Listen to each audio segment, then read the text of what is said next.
I started the company GridDynamics in 2006. We are about 11 years old. We are an engineering services company. And we focus on, today there's a modern world called digital transformation. And it means a lot of things. But we are, in that sense, a pure play consulting company. I incorporated the company in the same months that AWS services gone live with their beta service. And the genesis behind the company was my fundamental belief that enterprises, big companies, and their operations is about to be disrupted from three different ends. One was on the infrastructure side that was convinced that the age of clouds are coming. And infrastructure are quickly going to become essentially a service. And companies will want to take advantage of that service, but will be fairly clueless how to live in the world of clouds. So that's one huge disruption, and I wanted to be a part of it. Second one was from the software architecture side. Back in 10 years ago, predominant application pattern was three-tiered architectures, right? We had big Oracle backends, and then application servers, WebSphere, WebLogic, something like that, and thin browser front end. And those things are, we thought of them not necessarily being monolithic, but they're actually very monolithic structures. And they're not scalable. They're scalable within a single box. But once you start looking at the web scale loads, you very quickly discover that the three-tiered architectures, even the biggest Oracle boxes, have the bottlenecks. And new paradigms were starting to appear. Things like NoSQLs, things like in-memory data grids, things like today we call them Hadoop.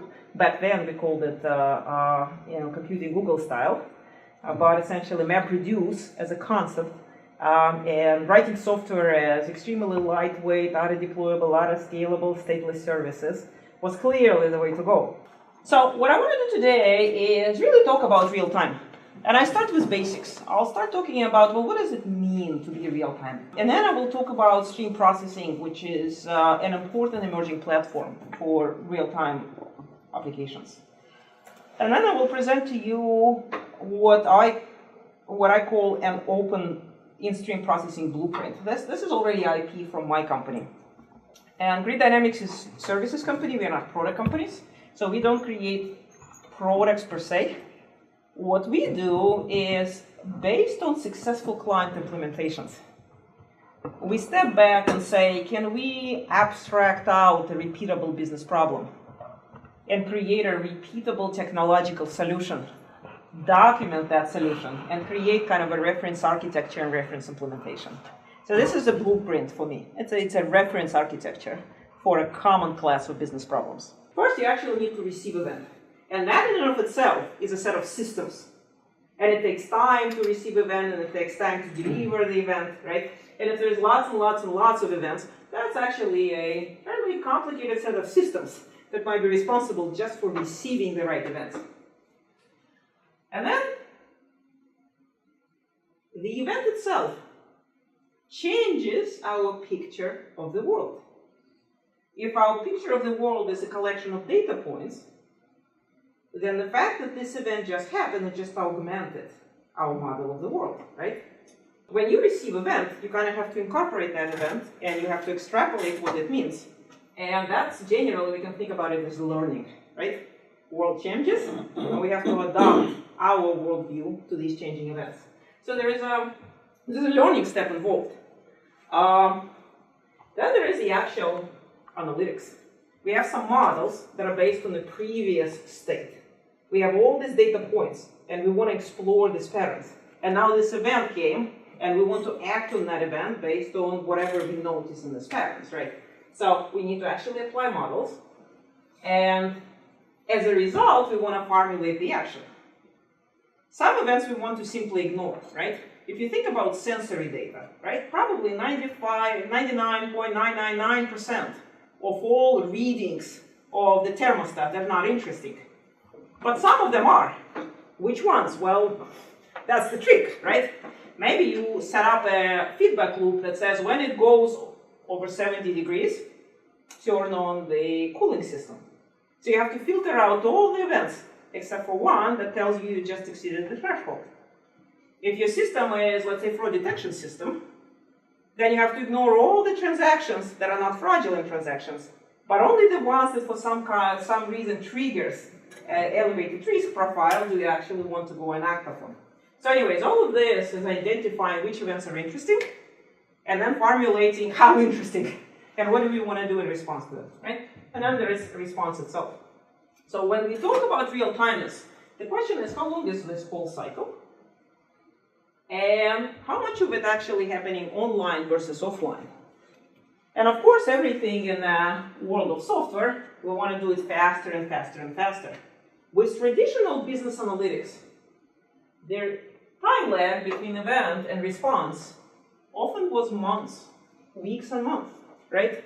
Sales orders are accumulating, and then once a month they're going to be batch loaded somewhere, and then some analysts are going to run the reports, construct the cubes, run the reports, print the report, and hand it to analysts. And then finally, business analyst is looking at the data for the last quarter to try to predict what's going to be the demand for the next quarter, right? Very classic scenario of a traditional BI. These days, we want that cycle to be instantaneous. We want to see numbers in real time of how many orders per hour are floating through our system right now. And do we need to do anything to adjust to the demands of next day? So it's kind of going from days, weeks to days to hours, and more and more we want that response time to data to be real time. One of the ways to visualize this value of real time is to take the cycle that I just drew out and try to reason what happens in real time and what happens offline. So the kind of a level one is we at very least want to tie the event and response so that happens right away. But then all this cycle of receive events, learn, analyze, build a model, and then push that model to the online system, that often happens offline. Right? So this is our world of batch processing. At best we can run the model maybe every night and then load it up, and then our website can take advantage of it next day. A lot of times lags are still much, much, much longer than that. But the baseline is all the modeling is done separately. The model is constructed and trained once. Then it is encoded in your online system, and online system can then apply it, right? Kind of in real time. What can you try to do that is smarter than that? You can still offline learning. In other words, getting all the new data and retraining your model and creating new segments, right? Or creating new algorithms. That still happens offline. But if the model is already there, at least you can analyze things in real time. The Holy Grail is essentially this, where we can do everything in real time. The minute the new event comes in, you can immediately capture it, you can immediately learn from it, you can immediately incorporate it in the analytics, and you can immediately act on it. And generally speaking, industry and new tools are kind of allowing you to move, right, as a company, up that